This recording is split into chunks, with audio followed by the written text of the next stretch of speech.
भीषण जंग के बीच सनसनीखेज खुलासा जिसका हम जिक्र कर रहे थे, पेंटागन के पूर्व एडवाइजर का बहुत बड़ा बयान सामने आया। मार्च में ही समझौते के लिए तैयार थे Zelensky. Retired colonel Douglas Macgregor की तरफ से इस बात का आरोप लगाया गया, यूक्रेन की बड़ी तबाही के लिए बोरिस जॉनसन जिम्मेदार है। तो ये जो खुलासा अपने आप में बहुत सनसनीखेज है, तमाम सवाल खड़े करता है, क्योंकि आपको याद होगा कि 24 फरवरी को स्पेशल मिलिट्री ऑपरेशन का ऐलान, यानी कि जंग का ऐलान किया गया था पुतिन की तरफ से यूक्रेन के खिलाफ, और मार्च के महीने में ही ज़ेलेंस्की चाहते थे कि युद्ध खत्म हो जाए। लेकिन अगर आज जो तबाही मची है तो इसके लिए ब्रिटेन और अमेरिका जिम्मेदार है। यह बड़ा खुलासा क्या है आप जानिए। यूक्रेन में बड़ी तबाही, क्या ब्रिटेन और अमेरिका इसके लिए जिम्मेदार है? इस बयान के बाद यह सवाल उठता है। पेंटागन के पूर्व एडवाइजर है डगलस मैकग्रेगर, उनकी तरफ से बोरिस जॉनसन का नाम लिया गया है, ब्रिटेन के पूर्व प्रधानमंत्री का, और उन पर गंभीर आरोप लगाए गए। क्या कहा गया है आप बहुत गौर से देखिए। मैकग्रेगर का यह बड़ा दावा कि बोरिस जॉनसन ने रूस और यूक्रेन में समझौता होने नहीं दिया। चूना लगाने वाली कंपनी के आईपीओ में निवेश करके पैसे के नुकसान से आप डर रहे हैं?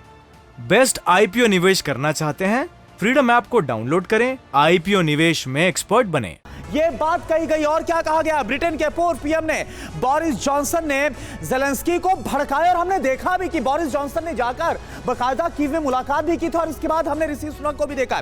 जॉनसन ने यह कहा कि यूक्रेन को अपने हर इंच जमीन के लिए लड़ना चाहिए। तो ये डगलस की तरफ से बयान दिया गया है। मार्च में रूस यूक्रेन के प्रतिनिधिमंडल बैठे, जिसमें समझौते पर बात हो रही थी। रूस और यूक्रेन के बीच का जो डेलीगेशन वो चाहता था कि समझौता हो। तो ये बहुत बड़ा दावा, बहुत बड़ी बात। और क्या कोचर सर ये एक्सपोज कर रहा है ये दावा अमेरिका और ब्रिटेन की पॉलिसी को लेकर। अगर आज दुनिया इस तबाही पर खड़ी है तो इसके लिए कौन जिम्मेदार है?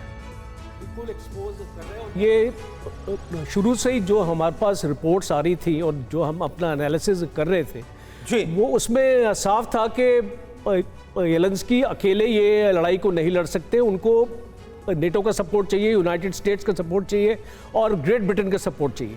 और ये रिपोर्ट की जो अभी आप जानकारी दे रहे हैं, ये इस सोच को पुख्ता करती है, एक इसको कन्विक्शन देती है कि ये यूनाइटेड स्टेट्स की शुरू से ही स्ट्रैटेजी रही थी, और ज़ेलेंस्की को कोई स्कोप नहीं था इसके अगेंस्ट जाने का।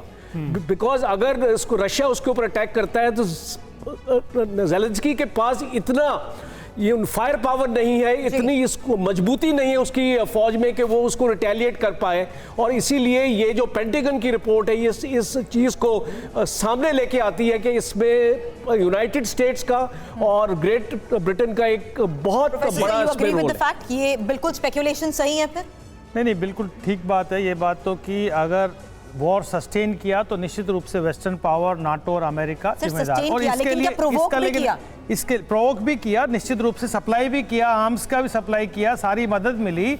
लेकिन इसका थोड़ा बैकग्राउंड है कि अमेरिका निश्चित रूप से चाहता था कि इस तरीके से जैसे कि रशिया को पूरा इसमें एग्जॉस्ट कर दिया जाए, ताकि जो पोलराइजेशन हो रहा है जो वर्ल्ड में, पर्टिकुलरली क्वाड का भी का गठन हुआ था उसको सदर में। दूसरा कि अमेरिका दो चीज क्लियर करना चाहता था, पेट्रो अपना डॉलर को मजबूत करना चाहता था, नॉट पेट्रो डॉलर को। दूसरा कि एक अच्छा खासा हथियार का मार्केट क्रिएट करना चाहता था। तीसरा कि जो रशिया पे बहुत ज्यादा डिपेंडेंसी था यूरोप का एनर्जी को, उसको डाइल्यूट करना चाहता था। वो तीनों करने में सक्सेसफुल हो गया। हो रहा था कि कितना पावरफुल होता जा रहा है रशिया, इसको लेकर भी आगे आपसे चर्चा करूंगी। रशिया नहीं, चाइना के साथ अगर रशिया अलाइन हो रहा है तो निश्चित रूप से अमेरिका के लिए एक अल्टरनेटिव डिस्कोर्स क्रिएट हो गया, वो नहीं चाहता था। चूना लगाने वाली कंपनी के आईपीओ में निवेश करके पैसे के नुकसान से आप डर रहे हैं?